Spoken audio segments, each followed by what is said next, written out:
మహాకోపంతో పైకి లేచి తాండవం చేసి ఒక జటని ఒకదాన్ని పీకి కైలాస పర్వతం మధ్యలో ఉన్నటువంటి శిలకి వేసి కొట్టాడు. ఆయన యొక్క క్రోధంతో కొట్టాడు కాబట్టి అందులోంచి ఒక మహాద్భుతమైన ప్రాణి పుట్టింది. అభ్రంలిహాదభ్ర విభ్రమాభ్రభ్రమ కృనీల దీర్ఘ శరీరమర ప్రజ్వలజ్వలన దీప్త జ్వాలిక జ్వాల జజ్జల్యమాన కేశములు మెరయ జండ దిగ్వేదండ శుంఠాబదుర్దండ సహస్రద్యుతిహేతి సంఘమొప్ప వీక్షణత్రయలోక వీక్షణద్యుతిలోక వీక్షణతతి నిరీక్షమగుచు గ్రకచ కఠిన కరాళ దంస్ట్రలు విరుంగ ఘన కపాలాస్తి మాలికలు దనర అఖిలలోక భయంకరుండగుచు వీరభద్రుడు దయించమారట రుద్రుడగుచు అంటారు. ఈ బ్రహ్మాండాలు ఎంతవరకు ఉన్నాయో అంతకన్నా పై వరకు పుట్టాడు. ఆయన తల మీద మంట పెట్టారా అన్నట్టుగా మంటల యొక్క శిఖి ఎలా పైకి లేస్తుందో అటువంటి వెంట్రుకలు, సహస్ర బాహువులతో సహస్ర ఆయుధాలు పట్టుకున్నాడు. పట్టుకుని తండ్రికి ప్రదక్షిణం చేసి ఆజ్ఞ అన్నాడు, దక్షయజ్ఞం ధ్వంసం చెయ్యి. నీరీశ్వర యాగం చేస్తున్నాడు దక్ష ప్రజాపతి, లోకాన్ని దారిలో పెట్టాలన్నాడు. ఇప్పుడు దక్ష ప్రజాపతి వెళ్ళి తన చేతితో ఉన్న ఖడ్గంతో అనేక మందిని తెగటార్చాడు. తెగటార్చి ఆ చేతిలో ఉన్నటువంటి పట్టిసాన్ని కడగవలసి వచ్చింది. ఆ పెద్ద ఖడ్గాన్ని కడిగాడు. గోదావరి నదిలోకి తీసుకెళ్ళి ఆ నిత్తుటి ధారలన్నింటినీ కూడా కత్తికి పట్టినటువంటి వాణ్ణి ఎక్కడ కడిగాడో అది పట్టిస తీర్థమైంది. అందుకు నా పేరు వచ్చింది. అందుకే ఇప్పటికీ మధ్యలో వీరభద్రుడి యొక్క అద్భుతమైనటువంటి మూర్తి నిలబడి ఉంటుంది. ఏమి దేవాలయమో గోదావరి ప్రవాహంలో చూసి తీరాలి. పట్టిస తీర్థం ఎంత సౌందర్యవంతంగా ఉంటుందో, ఏమి గోదావరి స్పర్శో. ఇలా స్నానం చేసి అలా క్షేత్రంలోకి వెళ్ళచ్చు. అలాగే మురమళ్ళ క్షేత్రంలో భద్రకాళి వచ్చి శాంతింపచేసి వీరభద్రుడితో కలిసి వెలిసింది. వెనక మళ్ళీ గోదావరి ప్రవహిస్తూ ఉంటుంది. అది నిత్య కళ్యాణ పచ్చతోరణ క్షేత్రం. అక్కడ వెళ్ళి కళ్యాణం చేయించుకున్న వాళ్ళకి పెళ్ళవలేదు అన్న వాళ్ళని నేను ఇప్పటి వరకు బహుకొద్ది మందిని తప్ప, ఏ దోషం వల్ల అవలేదో తప్ప అసలు పెళ్ళవలేదన్న వాళ్ళని నేను వినలేదు. అంత ప్రఖ్యాత క్షేత్రం. అర్ధరాత్రి అయినా సరే కొత్తగా పెళ్లి చేసుకున్న దంపతులు వస్తే గుడి తలుపులు తీసి స్వామి దర్శనం చేయిస్తారు.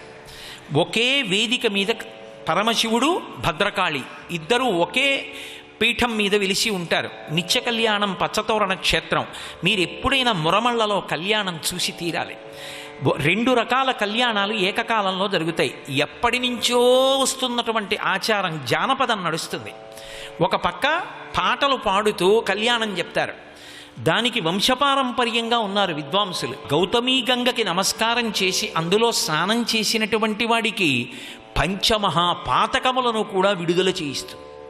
విడుదల చేయించి కాపాడుతుంది. పైగా వేదంలో ఒక నిర్ణయం ఉంది. అసలు మీరు ఎప్పుడైనా ఇంకొక నదిలో స్నానం చేయడానికి వెళ్లే ముందు మీరు ఏ నది నీళ్లు తాగుతున్నారో ఆ నదిలో స్నానం చేసి వెళ్ళాలి. ఈ నది అనుమతి లేకుండా అక్కడికి వెళ్ళకూడదు. ఈ నది అనుగ్రహిస్తుంది, వెళ్ళి స్నానం చేసిరా అంటుంది. బ్రతుకు అన్నది దేని మీద ఆధారపడుతుంది అంటే నీటి మీద. జ్ఞాపక శక్తి నీటి మీద ఆధారపడుతుంది. అటువంటి నీరు ఏ నదిలోది తాగుతున్నారో ఆ నదిని గౌరవించాలి. నేను అందుకే మీరు ఇలా అన్నానని ఏమనుకోకండి అని చెప్పి, నేను ఎక్కడైనా ఉపన్యాసాలు చెప్తుంటే గోదావరి నది దాటి ఎప్పుడైనా ఉపన్యాసం చెప్తే మా గోదావరి అంటుంటాను. ఎందుకంటే వేదం చెప్పింది అలా అనాలి అని. తాను ఏ నది నీరు తాగుతున్నాడో ఆ నది పట్ల అటువంటి గౌరవాన్ని ప్రకటన చేయాలి.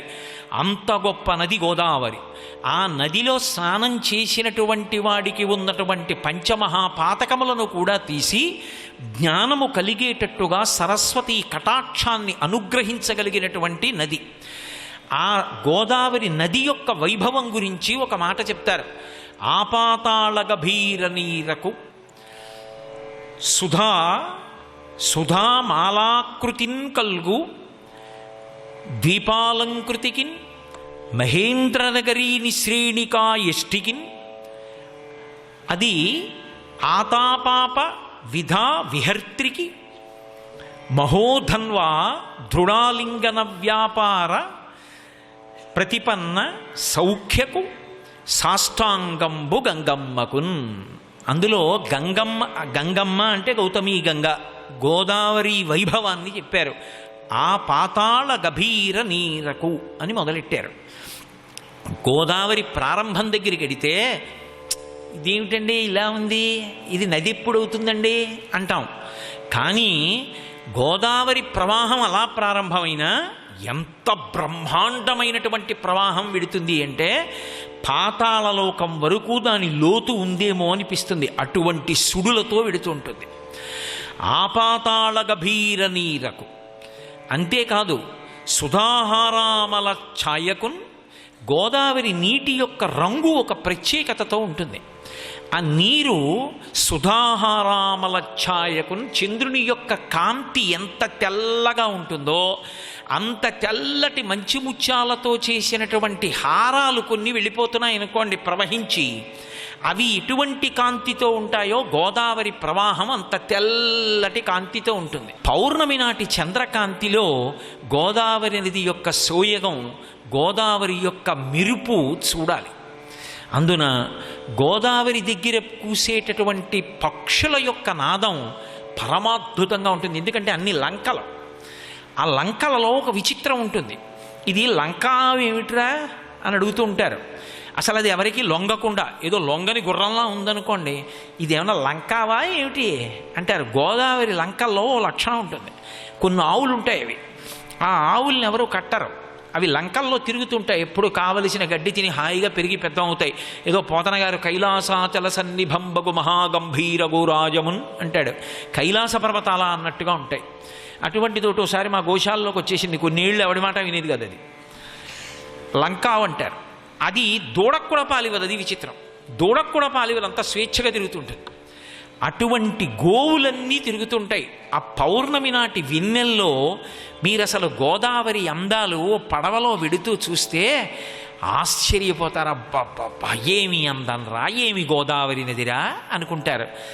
ఆ వల్లంకి పిట్టలు కూస్తూ ఉంటే కోయిల నాదాలు, వసంత ఋతువు, ఈ శరత్కాలంలో శరత్కాల పౌర్ణమి, అప్పుడు గోదావరి అందాలు చూడాలి. అంత తెల్లటి నీరు. అందుకే సుధాహారామల ఛాయకున్, గోదావరిని పొగడని కవి ఎవరండి? భాగవతం, రామాయణం, భారతం ఏది చదవండి గోదావరి స్పర్శ లేని కావ్యం లేదు, పురాణం లేదు. అసలు గోదావరే కదండి కావ్య ప్రవాహం అంతా ఇచ్చింది. రామచంద్ర ప్రభువుకి గోదావరి అంటే ఇష్టం. నన్నయ్య గారు గోదావరి నది ఒడ్డున ఆ ఇసుక తిన్నెలలో కూర్చుని మహాభారతాన్ని ప్రారంభించాడు. పోతన గారు గోదావరిలో స్నానం చేసి గ్రహణం రోజున నాకు విష్ణు కథలను ఆంధ్రీకరించాలనుంది అని పరమశివుణ్ణి కోరుకొని ఆయన జపం చేస్తుంటే రామచంద్రమూర్తి ఎదురుగుండా సాక్షాత్కరించారు. నా కథలనన్నిటినీ కూడా నువ్వు ఆంధ్రీకరిస్తున్నావు, శక్తినిస్తున్నాను, పోతనా ఆంధ్రీకరించు అన్నారు. అందుకే చెప్పుకున్నారు, పలికెడిది భాగవతమట పలికించు విభుండు రామభద్రుండట నీ పలికిన భవహరమగునట పలికెద వేరుండుగాథ పలుకగనేలా అన్నారు. అలా గోదావరి అన్ని కావ్యాలు, అన్ని పురాణాలు సరస్వతి ప్రవాహంగా ప్రారంభమైంది గోదావరి ఒడ్డుని. అటువంటి గోదావరిని సప్తర్షులు నిరంతరం సేవిస్తూ ఉంటారు. అటువంటి గోదావరి యొక్క అందం వర్ణనాతీతం. అంత తెల్లటి నీరు, ముత్యాల హారాలు వెళ్ళిపోతున్నట్టుగా ఉంటుంది. అందుకని సుధాహారామల శ్రీనికిన్ ద్వీపాలంకృతికిన్, గోదావరి యొక్క చమత్కారాల్లో ఇదొకటి. గోదావరి నది మీరు ఒడ్డున చూస్తే ఈ అందం కనపడదు. గోదావరి అందం చూడాలంటే 10 గంటలకి హైదరాబాదులో విమానం ఎక్కి 11 గంటలకో రాజమండ్రిలో దిగుతుంది. దిగేటప్పుడు రాజమండ్రి వచ్చేస్తోంది కాబట్టి మధురపూడి విమానాశ్రయం రాజమండ్రికి కూతవేటు దూరం కాబట్టి రాజమండ్రి వస్తుండగా విమానం బాగా కిందకు వస్తుంది. కిందకు వచ్చినప్పుడు మీరు గోదావరి అందాలు చూడాలి. ఇలా తల తిప్పి చూస్తే అంత దూరం నుంచి వస్తున్నటువంటి గోదావరి ప్రవాహం, మధ్యలో ద్వీపాలంకృతికి ఇసుక తిన్నెలు. ఆ ఇసుక తిన్నెల్లో మళ్ళీ మంచి మంచి చెట్లు, చిన్న చిన్న పాకలు, అందులో ఉండేటటువంటి మత్స్యకారులు, ఆ పడవలు, ఆ పడవ తోసుకుంటూ వెళ్ళిపోయేవాళ్ళు. సూర్యోదయ సమయంలో చూడాలి గోదావరి అందం, సూర్యాస్తమయంలో చూడాలి. ఆ ఎర్రటి కాంతి గీతలా పడితే దాని మించి దాటుకుంటూ తోసుకుంటూ పడవలో వెళ్ళిపోయేటటువంటి వ్యక్తి జానపదం పాడుకుంటూ ఆ తెడ్డు పెట్టి గోదావరిలో పడవ తోసుకుంటూ ఎర్రసారికని దాటుతుంటే ఆవలి ఒడ్డున అంతమంది పుణ్యస్నానాలు చేసి సూర్యబింబానికి అర్ఘ్యం ఇస్తుంటే, అన్ని దేవాలయాల్లో గంటలు మోగుతుంటే, అంతమంది భక్తులు మారేడు దళాలు తులసి దళాలు పట్టుకుని దేవాలయాలకు ఎడుతుంటే, పైనుంచి విమానంలో గోదావరి అందాలు చూస్తుంటే అబ్బా అనిపిస్తుంది. దీపాల చేత అలంకృతమై ఉంటుంది గోదావరి. అందులో అంతంతెత్తు పెరిగుంటుంది దర్భగడ్డి. ఇంతంతెత్తు పెరిగినటువంటి గడ్డి అది చీకట్లో రైల్లో వెళ్ళిపోతూ కిటికీ దగ్గర కూర్చుని బయటికి చూస్తే, అది పౌర్ణమి తిథి అనుకోండి, పౌర్ణమి నాడు నాకు గోదావరి రైల్లో చీకట్లో దాటుతుంటే ప్రత్యేకంగా కిటికీ దగ్గర కాసేపు కూర్చుంటాను. అప్పుడు ఈ రెల్లు దుబ్బులను ఉంటాయి, గోదావరి నదిలో రెల్లు దుబ్బులు ఎక్కువ, చంద్రకిరణాలు పడి ఆ రెల్లు దుబ్బులు ప్రకాశిస్తాయి.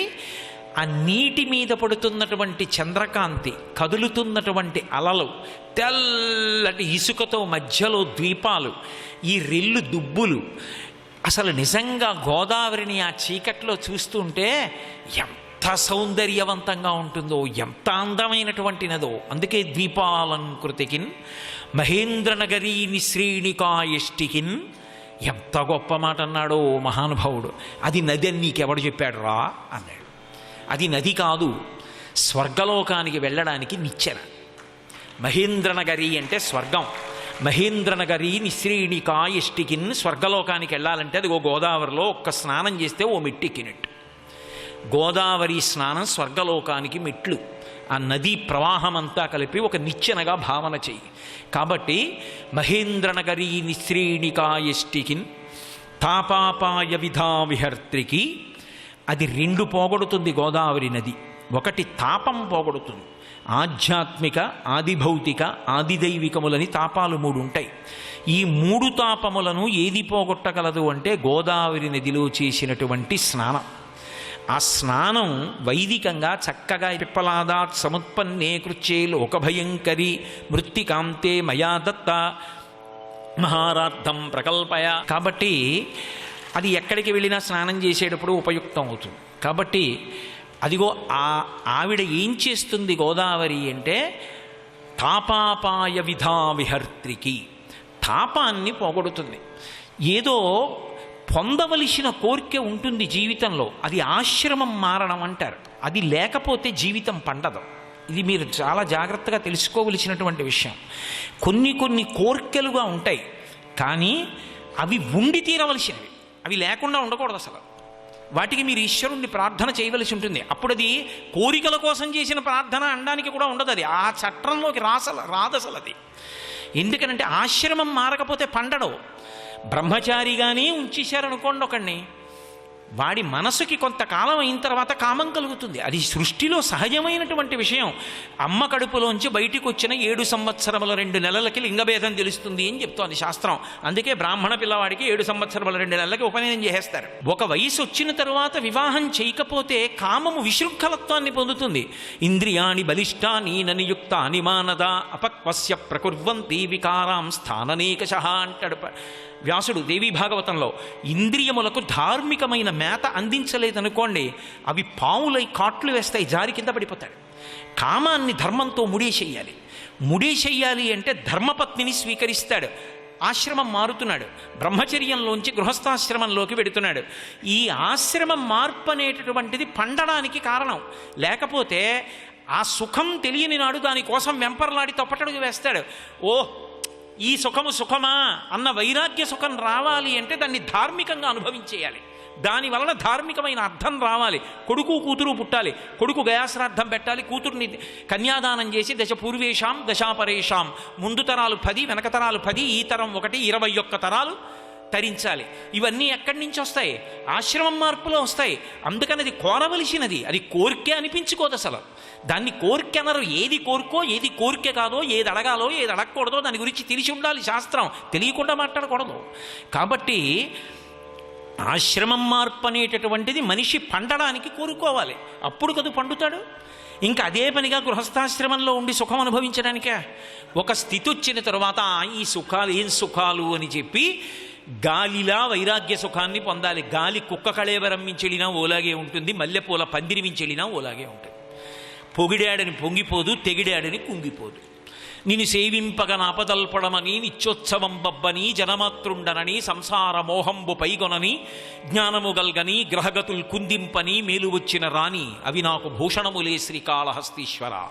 లోకుల్నంగని మెచ్చని అలుగని లోలోన నిందించని చీకాకున్బడని మహాత్ముడనని జేలొగ్గని మూకీభావమునం తిట్టని త్రోయని నీ కారుణ్యము కలిగి ఉండినను అంతే చాలునో శంకర. ఇదిగో ఈ వైరాగ్య సుఖానికి చేరుకోవాలి అంటే ధార్మికంగా సంసారంలో ఉండి మనవణ్ణి చూసి ఈ సుఖములు సుఖములా అన్న వైరాగ్య సుఖానికి వెళ్ళాలి. తర్వాత అప్పుడు దాని వలన జ్ఞానము కలిగి మోక్షాన్ని పొందాలి. ఇది ఎక్కడ ప్రారంభం? భగవత్ కథాశ్రవణంతో ప్రారంభం. అందుకు అంటారు పోతన గారు భాగవతంలో, అమరేంద్రాదుల కొల్చు భంగిజనులబ్జాక్షు సేవించగా విమల జ్ఞాన విరక్తి ముక్తి నొసగున్ వేయేల భూనాథ తత్కమలాధీశు కథా సుధారస నదీ కల్లోల మాలా పరిభ్రమ మివ్వానికి నైన కర్ణయుగళీ పర్వంబు కాకుండునే అంటారు. ఆయన కథలు సంతోషంగా వింటే చాలు, అక్కడ విత్తనం, అక్కడి నుంచి ఇంకా మహావృక్షం ప్రారంభం అవుతుంది. కాబట్టి తాపాపాయ విధా విహర్త్రికి గోదావరి నది గొప్పతనం ఎక్కడుంది అంటే తాపాన్ని పోగొడుతుంది. అంటే ఈ కోరిక తీరలేదన్న తాపం ఉండదు, సంసార భ్రమణ పరితాపోప శమనము కలుగుతుంది. అటువంటి జ్ఞానాన్ని కటాక్షిస్తుంది గోదావరి స్నానం. అందుకే తాపము అపాయము ఈ రెండింటినీ తొలగించగలిగినది లేదా తాపమును తొలగించగలిగినటువంటి శక్తి కలిగినటువంటి నదికి తాపాపాయ విధా విహర్త్రికి మహోధన్వా దృఢాలింగన వ్యాపార ప్రతిపన్న సౌఖ్యకు. అన్ని నదులు సముద్రంలో సంగమిస్తాయిట. సముద్రుడు గోదావరి సంగమిస్తుంటే పొంగిపోయి ఇలా చేతులు చాపుతాట, రా ఆలింగనం చేసుకుంటానంటట. ఆ గోదావరి సముద్రుడి చేత ఆలింగనం చేసుకోబడి దృఢాలింగన గట్టిగా సముద్రుడు కౌగలించుకుంటే పరవశించిపోయే గోదావరి. మీరు నిజంగా సముద్రుడి పరవశం ఏమిటో చూడొచ్చు. ఇప్పటికీ యానాం దగ్గర మీరు పడవెక్కి సాగర సంగమం వైపుకి పడవలో వెడుతుంటే, నేను ఒకప్పుడు యానాం దగ్గర పడవెక్కి సాగర సంగమం వరకు వెళ్ళాను. మధ్యలో లంకలు ఉంటాయి, అవతల వైపు యువతల వైపు లంకలు. అక్కడక్కడ లంకల దగ్గర ఆగడం, మెట్లు ఎక్కడం, అబ్బో ఏమి చెప్పమంటారు, దాని గురించి వర్ణించడానికి ఎవడూ సరిపోడు. ఒక్కొక్క చోట మెట్ల దగ్గర పడవ ఆపుకుని ఆ మెట్లు ఎక్కి పైకి ఎక్కితే అద్భుతమైనటువంటి గాయత్రి దేవాలయం. ఒక్కొక్క లంకలోకి వెడుతుంటే చక్కచక్కటి దేవాలయాలు, ఆ పక్షులు, ఆ కలకూజితాలు, అమాయకులైన ప్రజలు, నిర్మలంగా ప్రారంభమైనటువంటి ప్రవాహం. మీరు ఆ సాగర సంగమం వైపుకి దగ్గర అయిపోతూ ఉంటే పడవని ఇలా ఇలా ఊపుతుంది. సాగరుడు ఎదురొస్తాడు, ఎదురొచ్చి గోదావరిని కౌగిలించుకుంటాడు. ఏమి సంతోషమో! అక్కడికి వెళ్ళేటప్పటికీ మీకు నిజంగా సముద్రుడి యొక్క సంతోషం, గోదావరి యొక్క పరవశం తాండవం చేస్తూ కనపడతాయి. ఎప్పుడైనా మళ్ళీ వెళ్ళాలన్న కోరిక ఓసారి. ఎంత అద్భుతమైన యాత్ర! ఆ రోజుల్లో నాతో పాటు పడవలో ఒక మంచి కవి వచ్చాడు. ఆయన మంచి మంచి పాటలు పాడుతుండేవాడు. ఆ పాటలు వింటూ తీసుకెళ్ళినటువంటి ఆ చక్కటి మురుంచద్ది పట్టుకెళ్ళి పడవ మధ్యలో ఆ గోదావరి చుట్టూ ఉండగా చక్కగా ఆ మురుంచద్ది తినేసి మళ్ళీ ఏదో అన్నం తినలేదు, అరటిపండు తినలేదని చెప్పి బాధపడకుండా ఆ గోదావరిలో ప్రయాణం చేసి ఆ లంకలు చూస్తూ విడుతుంటే నన్ను ఏం చెప్పమంటారు, మీరు అనుభవించాలి తప్ప. కాబట్టి ఆ సాగరుడు దృఢాలింగనం చేసుకునేటప్పుడు పరవశించిపోయేటటువంటి స్వభావం ఉన్నటువంటి గోదావరికి సాష్టాంగంబు గంగమ్మకున్. నేను చెయ్యగలిగినది ఏమిటి? సాష్టాంగ నమస్కారం చేస్తాను ఆ గంగమ్మకి, ఆ గోదావరికి. అంత గొప్ప నది గోదావరి. అటువంటి గోదావరి ఏది ఇవ్వగలదు అంటే అసలు ఏది ఇవ్వగలదన్న ప్రశ్న కాదు, ఏది ఇవ్వలేదన్న ప్రశ్న వేయాలి. ఎందుచేత అంటే గోదావరి నది గురించి చెప్తూ గౌతమి గంగమ్మ అని కదూ అంటాం. ఒక మాట అంటారు గోదావరి గురించి చెప్తూ, అమ్మా నువ్వు అమృతప్రాయమైన పయోధారలిచ్చి ఈ సృష్టికల జంతు కోట్లను రక్షింతివీవు, జననివౌటకేమి సంధియము చెప్పుమా గౌతమీ గంగ ఘనతరంగ అంటారు. ఆలోల ఘనతరంగ. అమ్మా గోదావరి అని అనడం కాదు, అమ్మా అని పిలవాలనుంది. అమ్మా అని పిలవడానికి నాన్న నిన్ను ఏమన్నా కన్నానా అంటావేమో అమ్మా, నీకెందుకమ్మా? జనని కౌటకు ఏమి సందేయము చెప్పుమా, నీకేమిటి అనుమానం అలా పిలిపించుకోవడానికి? తల్లి అమృతమయమైన పయోధారలిచ్చి ఈ సృష్టి కల జంతుకోట్ల రక్షింతువీవు. అమృతంతో సమానమైనటువంటి నీటి ప్రవాహాన్ని ఇస్తున్నావు. ఇన్ని కోట్ల మంది నీ వల్ల బతుకుతున్నారు, ఇంతమంది ఆ నీరు తాగుతున్నారు, ఆ నీటి వలన పంటలు పండితే ఆ పంటలు తింటున్నాం. అపెర భగీరథుడు నిజంగా ఆర్థర్ కాటన్ మహానుభావుడు ఆ రోజుల్లో బ్రిటిష్ గవర్నమెంట్ దగ్గరికి వెళ్ళి, ఇంతకన్నా ప్రభుత్వానికి అవమానకరమైన విషయం ఇంకొకటి లేదు, ఇంత గొప్ప నది ప్రవహిస్తుంటే ఇన్ని వేల మంది అన్నార్తులై చచ్చిపోతున్నారు అని, విషజ్వరాలు వస్తాయని తెలిసి కూడా దోమలు కుడతాయని తెలిసి గుర్రం వేసుకుని అరణ్యాల్లో గోదావరి పరివాహక ప్రాంతమంతా పర్యటించి ఎక్కడ ఆనకట్ట కట్టాలో తెలియచేసి, ఇంత డబ్బిమ్మని అడిగితే ఆ రోజుల్లో ప్రభుత్వం ఇవ్వదేమోనని తక్కువ ధరకి కాయకష్టం చేయడానికి కార్మికులు ఎక్కడున్నారో వెతికి ధవళేశ్వరం బ్యారేజ్ కట్టించి కొన్ని కోట్ల మందికి అన్నం పెట్టాడు. అందుకే గోదావరి తీర ప్రాంత ప్రజల యొక్క కృతజ్ఞత అటువంటిది. మీరు ఏ ఊరు వెళ్ళండి, గోదావరి తీరంలో 4 వీధుల కూడలి, 4 రోడ్ల కూడలి అనేటప్పటికీ గుర్రం మీద వెళ్ళిపోతున్న కాటన్ కనపడతాడు. క్షీరాభిషేకాలు చేస్తారు. ఏ మతం వాడని కాదు, ప్రజలకి చేసిన ఉపకారాన్ని స్మరించడం గోదావరి నీళ్లు తాగిన వాళ్ళ యొక్క లక్షణం. అది గోదావరి కాదు, ఏ నది నీళ్లు తాగిన వాళ్ళదైనా లక్షణం కాదు, భారతీయుల లక్షణం. అందుకే కృతీచ ప్రతికర్తవ్యం యశధర్మ సనాతన అంటారు రామాయణంలో. ఉపకారం పొందిన వాడికి మళ్ళీ ప్రత్యుపకారం చేయడం ఈ జాతి యొక్క లక్షణం. ఉపకారాన్ని పొంది కాటు వేయడం ఈ జాతికి తెలియదు. పెట్టడం తెలిసిన జాతే తప్ప కొట్టడం తెలియని జాతి. అందుకే తాను దెబ్బలు తింటుందేమో కానీ ఇంకోళ్ళని మాత్రం కొట్టదు. ఇంత సౌమ్యమైన భావన ఎక్కడి నుంచి వచ్చింది అంటే, అదిగో ఆ అన్నం పెట్టి పోషిస్తున్న నదుల యొక్క అధిష్టాన దేవతల యొక్క అనుగ్రహం చేత అంత సాత్విక భావనలు ఏర్పడ్డాయి ప్రజలలో. కాబట్టి అమ్మా, సృష్టి కల జంతుకోట్లను రక్షింతువీవు. ఈ సృష్టిలో కలిగినటువంటి జంతుకోట్లనన్నింటినీ, జంతువులంటే 4 కాళ్ళవే కాదు, మనని కూడా జంతువునే పిలుస్తారు.